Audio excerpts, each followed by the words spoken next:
Now welcome on board Hiren Ved, Director and Chief Investment Officer at Alchemy Capital Management, joining in right here in our studios. Hiren, hi, good to have you on the show. Thank you. You know, Kunal was actually just pointing out, for the last 28 days, the Nifty has pretty much done nothing. We've just beat around in a 600-odd point band, maybe few odd days here and there of upside or downside, but just nothing at all. What's that telling you? What it's telling you is that the markets are, probably stuck in this range because of what we are seeing on the geopolitical front, right? They should be reacting, right? Yeah, I mean, so there are opposing forces, Yeah. correct? I think it's been pretty resilient, the markets, in the face of what we are seeing globally. And I guess that there is, a little bit of the confidence that is coming back from the fact that finally in the Q4 earnings, we've seen at least earnings stabilize a little bit, right?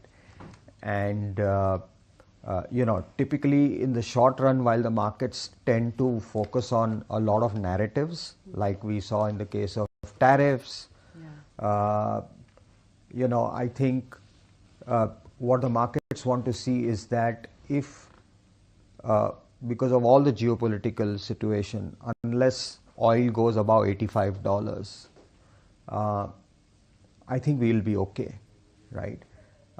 And I think we should see a better earnings picture next year. I personally feel that given the level of monetary policy action that the RBI gave, had it not been for this geopolitical issue, my sense is that the markets would have probably broken out on the upside, right? Because it's a fairly strong monetary stimulus that you've given to the economy. Unfortunately, it all got, kind of cancelled out in the near term. Diluted in the near term because of what we are seeing on the geopolitical front. Yeah. So that's the groundwork, which all seems to be backing us right now. But there are things in the market which keep happening, which kind of question what's the take on valuations right now. I was just looking at a data point that promoters, private equity, venture capital investors, they've sold nearly 40,000 crore worth of shares in just the month of June. I mean, is that, and sometimes at very steep discounts as well, which kind of makes you raise your eyebrows like, why at this price? Is that telling you that there is some concern on valuations? Well, I think, the level of supply is definitely a concern in my view in this market.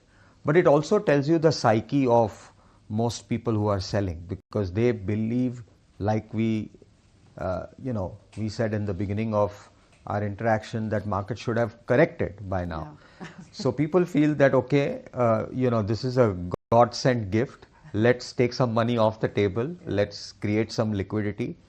And there has been a barrage of supply ever since we've seen a pickup in the market from the lows of, March and so on and so forth. But I think that also, apart from other reasons, this is also one of the reasons why the Nifty is stuck in this range, because there's a barrage of supply that's coming in. And when I speak to brokers, they say that this is just the beginning. There is a whole line of more supply that is likely to come up. In a way, it signals the depth of Indian markets now, but I think we should be very careful because, and especially in companies where promoters are just selling because the price is good. Yeah. Okay, so that said, as an Indian investor, you're wondering what is it that you do? Because at one level, the psychology tells you that there should be panic and, everyone's selling, so you should be careful. But at the same time, the valuations are not really comfortable. We're not at cheap levels as we were, March lows. And that was also, now in retrospect, you think it was a very short window. The markets corrected and very swiftly came back up as well. Yeah. So how is it that you position yourself for the year ahead? At the same time, you have the overhangs of all the geopolitical concerns and tariffs. You still don't have clarity on tariffs. Correct. It may be headed in the right direction. Correct. So I think you rightly mentioned, right? I mean, the market isn't really cheap. and I think that what is seemingly cheap, there is no growth, right? So if, let's say, if you take the fourth quarter numbers itself, and we were doing some analysis that, the large cap definition as per Amphi, which is probably the top 100 companies, right? The PAT growth was 7%. But if I take out the next 50 and just leave the top Nifty 50 companies, it was 3%. That tells you that your top large cap companies, there is no earnings growth. On the mid cap side, in Q4, the earnings growth was 28%. And on the small cap side, it was 18%, right? So really what the market is telling you is, while most market commentators and strategists are telling you that stick to large caps, because that's where the value is, the problem is that there's no growth in earnings there. That's why probably they are available at the valuation at which they are available. But equally the dilemma is that if you want to buy where there is growth, you have to pay up, right? So I guess we are in this nice little equilibrium where I think we should stay invested. But having said that, I think there are always bottom-up opportunities that are there. There could be sectors where there is a lot of pessimism priced in. Pharma could be one of them, right? Chemicals also is coming off a very low base. So there can always be one-off opportunities that you could find in this market as well, while at a very broad level, we might be thinking that valuations are full up. But this is a stock-specific market in my view. All right, stock-specific market. But Mr. Ved, in this recovery of the markets back from March and April lows, financial as a theme was the key consensus buy that most of our experts were highlighting, and the fact of the matter was the cheaper valuations as well. Consensus doesn't work, right? So that's what we want to know, that what will work now. So I think, again, this debate has been around for a long time, that the large private sector financials is where the value is, or where the valuations are reasonable, which is true. But I think it really depends on, in your mix of portfolio, what do you want to, what's the average growth that you are looking at, right? If you look at the latest numbers, credit growth has slowed down to like 9%, right? So maybe the efficient private sector companies can grow at 12-13%. But our sense is that, while the RBI has given them the ability to fight off a reduction in NIMs because of the CRR cut, but unlikely that unless credit growth picks up in any meaningful manner, that we could see early teens kind of growth in earnings there, right? On the other hand, if you look at the capital marketplace, I think there is a structural story there. And those have actually done far better than the big private banks. So our sense is that, there is this hindsight bias that we have because for such a large, weight in the index, and therefore these big banks keep looking cheaper to us. But if you look at the last 3, 4, 5 years, they haven't really delivered the kind of returns. I think the capital market players have done far better, and that's where we are invested, frankly. Okay. But there too, the valuations are not peaked out. And, when I ask question on valuations, you're like, who's to know what's the correct valuation for these stocks? I think the right way to look at it in terms of valuation is to not just look at absolute P, but to look at PEG, right? So if earnings are growing at 50% or 30%, and then if you end up paying 30 times, I think you're still okay, versus paying 18 and 20 times for 10% or even lower growth, right?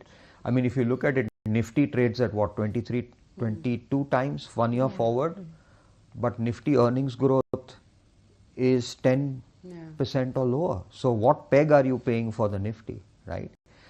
Again, I mean, like this is just again a very simplistic way to look at valuation. So you need to look at the quality of the business, the longevity, and obviously there are risks when you pay higher valuation because any shocks that you might get on earnings, you are likely to see a significant drawdown, right? Or something like an expiry date change as well. Yeah, can, I mean, bring about some shake-offs on an intraday basis. Correct. Yeah. And actually that's exactly what we saw in Jan-Feb, which is that the largest correction happened in areas where the participation was the highest, right?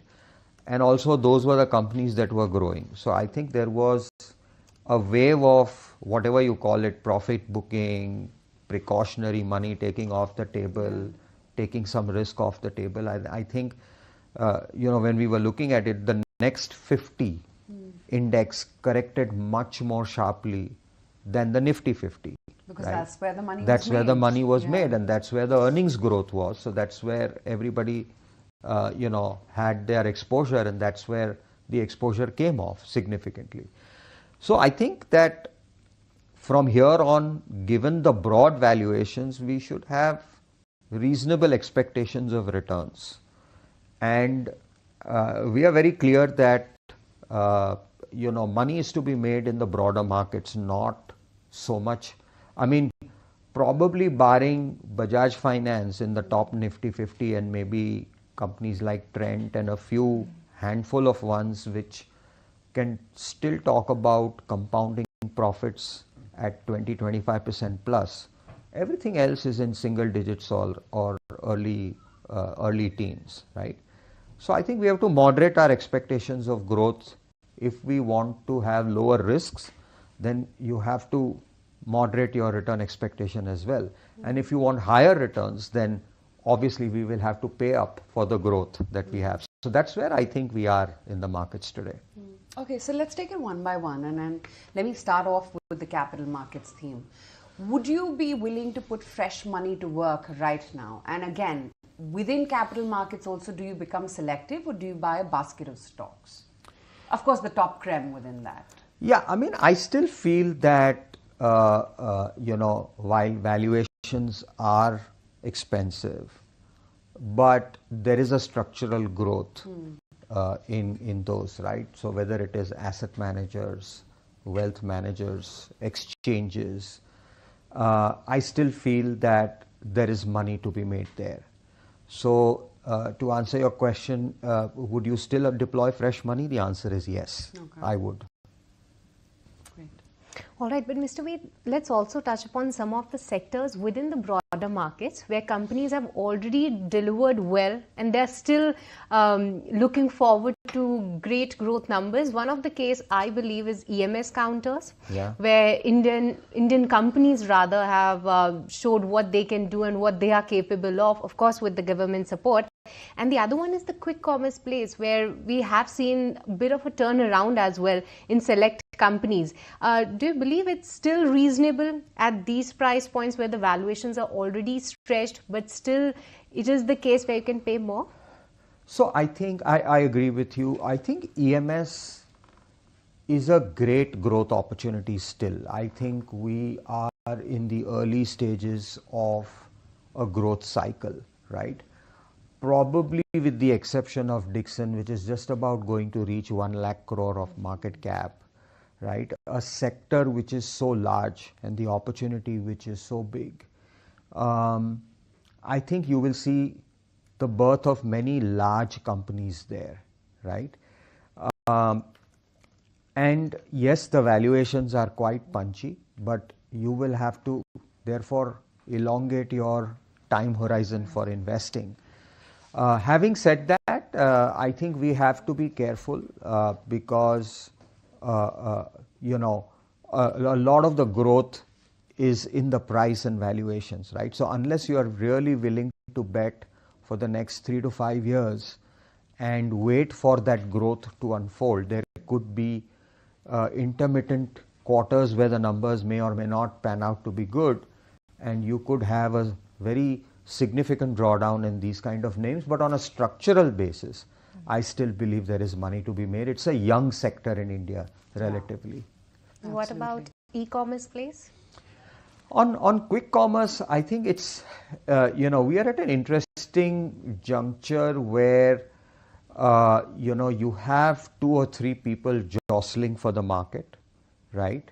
I think the players themselves are surprised at the kind of growth that we've seen in the quick commerce segment. I think that for some more time, the competitive intensity is going to be much higher. So again, while companies will achieve scale quickly, but whether they can achieve profitability quickly is yet to be seen. It's a large opportunity, and my sense is that in this, it will be the winner takes it all. So whoever is number one will probably get the disproportionate part of the valuations. And for the rest of the players, I think while they can be happy saying we do quick commerce, but there'll be no quick money to be made there.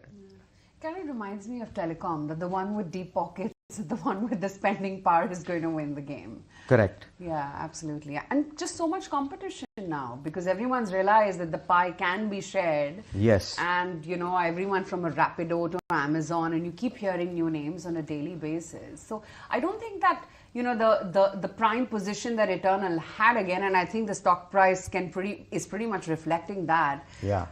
It's going to be a while before it gets back. People are waiting and watching to see who's going to come out trumps in this game. Yeah. And I guess you'll have to wait for a couple of quarters to get that answer, right? Because everybody is fighting for that pie. So in the near term, it's anybody's guess. Yeah. Let everybody burn their money and then we will see we'll what happens. Who's left. Yeah. But I want to get back to the sector that you were talking about earlier, pharma. Yeah. There is that big overhang on, Trump's tariffs there as well. Yeah. But, and of course, they keep propping up all those US FDA issues as well. Yeah. But where is it that you see opportunity within pharma? Stick to generics, go for the new fads, biologics, GLP-1, etc.? So I think, broadly, again, pharma is very different. You have to be stock specific. Yeah. But I'll tell you very interestingly, I was in the US, one of the sell side firms, they do a conference every year. And I thought, let's go and, get some perspective of what is happening. And my sense is that there is this sword hanging about tariffs, right? The sense I got was that, it's unlikely to significantly change the long-term potential of Indian pharma companies. Even despite everything, it is going to cost 5x to 6x to manufacture in the US versus to manufacture in India. So when it comes to generics, my sense, or at least the sense we got, was that the higher tariffs, if at all, will be passed on to the consumers, because anyway, generics, the competition and pricing are so low that there is no room for companies to absorb any more costs. And I also heard some companies saying that if it's too unprofitable, we'll shut down production, right? So there could be shortages. Yeah. So I think on the generic side, less likely that tariffs could impact.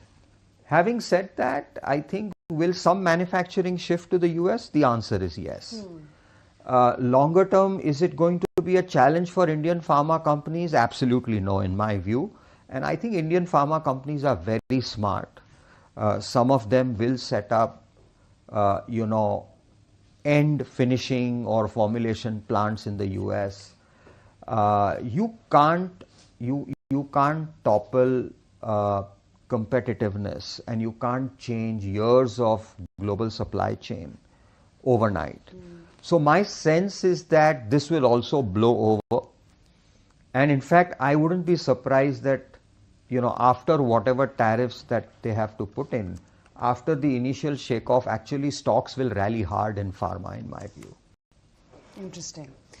So, realistically, where do you think in the market in the year ahead will there be alpha generation, or should one give up hopes?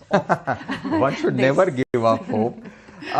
No, I think, okay, so, we mentioned about what the RBI has done on the monetary policy, right?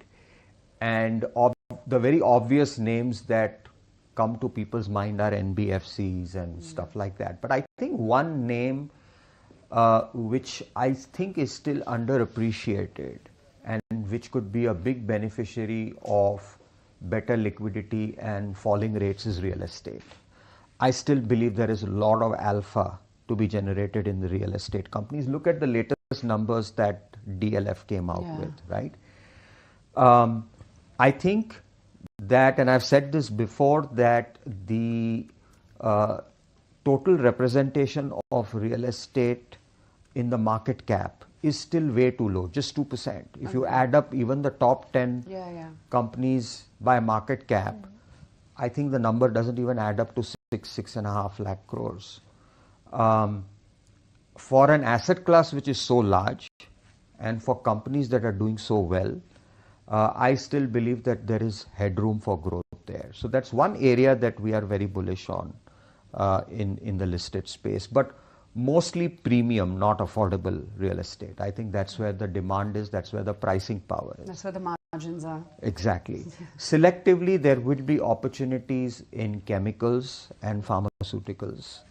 And then we still continue to be very bullish on capital goods, right? Power, defense. I think the entire capital goods space corrected very sharply in the last 6 months. After September, actually, because government spending was very low and stocks corrected 30-40%. I don't know how much people have looked at it, but in March, the capex figure was 2,40,000 crores. So they finally ended up spending the 10.2 lakh crores that they had budgeted for. And I think they are pretty serious that they will end up spending 11.2 this year, right? And the beauty is that for the next 6 months at least, for the first half of this year or even up to December, and I would say even up to March, you have a very low base of last year. So this year, the base would look much better. So I think that many cap good companies who are still trading below the peaks that they had reached, let's say last year between July and September, I think there is some space for a lot of ground to be covered there as well. So I would say real estate, capital goods are two areas, selectively specialty chemicals, a few pharma names. I think there's still money to be made. Great. So just getting back to the cap goods point, stick with the leader or look for bottom-up stories as well? So again, like we like the entire power space, right? And also the top 2-3 multinational cap goods companies. One of them had a split, so I guess there is price discovery today. But I think ABB, Siemens, Hitachi, GE, again, we have exposure to all these, so this is not a recommendation and a disclosure from our side, but we still love all these names. Okay. Here's to Alpha then. Yeah. Right. Great speaking to you, Hiren. Thank you so much. Thank you so much for your Bye-bye. time. Thank you. Okay, let's